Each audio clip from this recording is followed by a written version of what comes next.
గుజరాత్కు చెందిన మహారాజా సాయాజీరావు విశ్వవిద్యాలయం ఒక వినూత్న నిర్ణయం తీసుకుంది.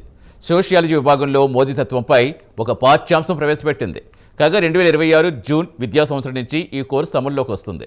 సోషియాలజీ ఆఫ్ పేట్రియాలజీ అనే పేపర్లో సదరు మోదీ తత్వాన్ని అంతర్భాగంగా చేర్చారు. కాగా దీని ద్వారా రాజకీయ రంగంలో నరేంద్ర మోదీ అద్భుత విజయాలు సామాజిక శాస్త్ర దృక్పథంతో అధ్యయనం చేసే అవకాశం కలుగుతుందని విశ్వవిద్యాలయ అధికారులు వెల్లడించారు.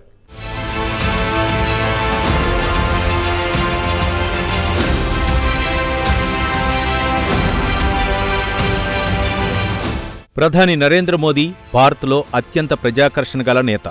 రాజకీయ రంగంలో ఆయన సాధించిన అద్భుత విజయాల గురించి ప్రత్యేకంగా చెప్పాల్సిన అవసరం లేదు.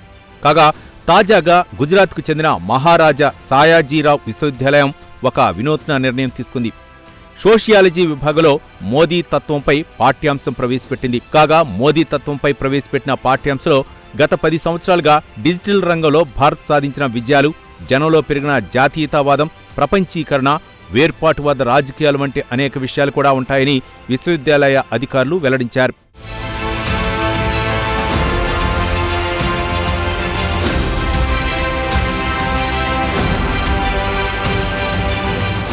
కాగా 2026 జూన్ విద్యా సంవత్సరం నుంచి మోదీ తత్వంపై పెట్టిన కోర్సు అమల్లోకి రానుంది. సోషియాలజీ ఆఫ్ పెట్రియాలజీ అనే పేపర్లో సదరు మోదీ తత్వాన్ని అంతర్భాగంగా చేర్చారు. దీని ద్వారా రాజకీయ రంగంలో నరేంద్ర మోదీ అద్భుత విజయాలను సామాజిక శాస్త్ర దృక్పథంతో అధ్యయనం చేసే అవకాశం కలుగుతుందని విశ్వవిద్యాలయ అధికారులు వెల్లడించారు.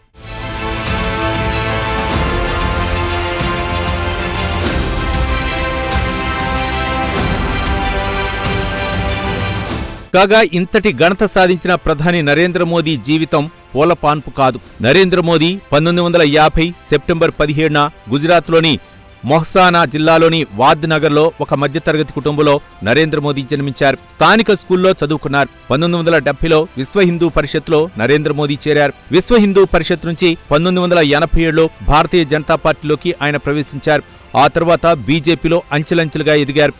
ఇక వ్యక్తిగతంగా చూస్తే గుజరాత్లోని ఓ రైల్వే స్టేషన్లో చాయ్వాలాగా ఆయన జీవితం ప్రారంభించారు. బీజేపీలో అంచెలంచెలుగా ఎదిగి గుజరాత్ ముఖ్యమంత్రిగా మంచి పేరు తెచ్చుకున్నారు. గుజరాత్ మోడల్ను అభివృద్ధికి నమూనాగా మలిచారు.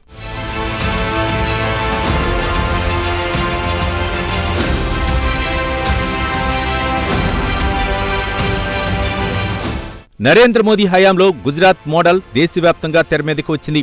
అభివృద్ధి నమూనాగా దేశమంతా పాపులర్ అయింది. నరేంద్ర మోదీ హయాంలో గుజరాత్ రాష్ట్రం పారిశ్రామికంగా బాగా అభివృద్ధి చెందింది. దీనికి ప్రధాన కారణం ఇతర ప్రాంతాల నుంచి అలాగే విదేశాల నుంచి పెద్ద ఎత్తున పెట్టుబడులు గుజరాత్కు వరదలా రావటమే. ఈ పెట్టుబడుల ఫలితంగా గుజరాత్ ప్రగతి బాటలో పురోగమించింది. అంతేకాదు కచ్ వంటి వెనుకబడిన ప్రాంతం కూడా బాగా అభివృద్ధి చెందింది. కచ్ ప్రాంతం ఓడరేవుల అభివృద్ధి, బొగ్గు వెలికితీత, విద్యుత్ ఉత్పత్తితో సహా పారిశ్రామికీకరణలో పుంజుకుంది.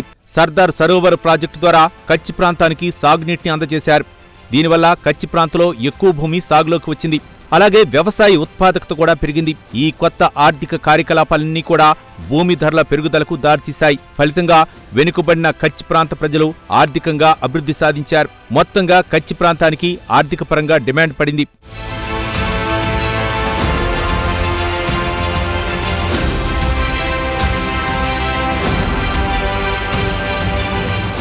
2014లో వచ్చిన లోక్సభ ఎన్నికలు నరేంద్ర మోదీ రాజకీయ జీవితాన్ని మలుపు తిప్పాయి. 2004 నుంచి 2014 వరకు ప్రాంతీయ పార్టీలు, వామపక్షాలతో కలిసి కాంగ్రెస్ పార్టీ 10 ఏళ్ల పాటు అధికారంలో ఉంది.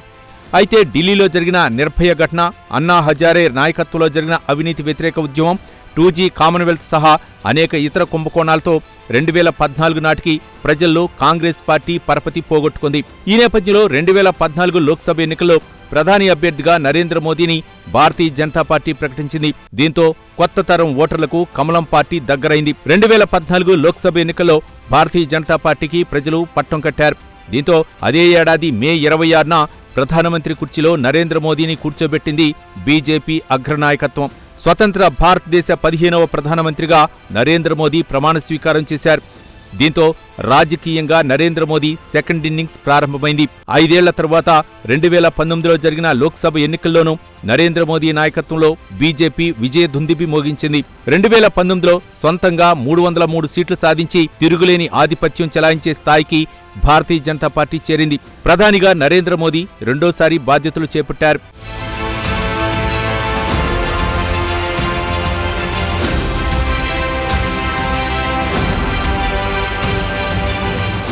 ఆ తరువాత 2024 లోక్సభ ఎన్నికలు జరిగాయి. 2024 ఎన్నికలపై నరేంద్ర మోదీ బోలెడు ఆశలు పెట్టుకున్నారు. ఎన్డీఏ కూటమికి 400 సీట్లు వస్తాయని భరోసా పెట్టుకున్నారు. అయితే 2024 ఎన్నికలు నరేంద్ర మోదీ దూకుడుకు బ్రేకులు వేశాయి. భారతీయ జనతా పార్టీకి మ్యాజిక్ ఫిగర్ రాలేదు. కమలం పార్టీకి దుర్భేద్యమైన కోటలాంటి ఉత్తరప్రదేశ్లో కూడా సీట్లు తగ్గాయి. చివరకు చంద్రబాబు నాయకత్వంలోని తెలుగుదేశం పార్టీ, నితీష్ కుమార్ సారథ్యంలోని జనతాదళ్ యునైటెడ్ పార్టీల సాయంతో మూడోసారి కేంద్రంలో నరేంద్ర మోదీ ప్రభుత్వాన్ని ఏర్పాటు చేశారు.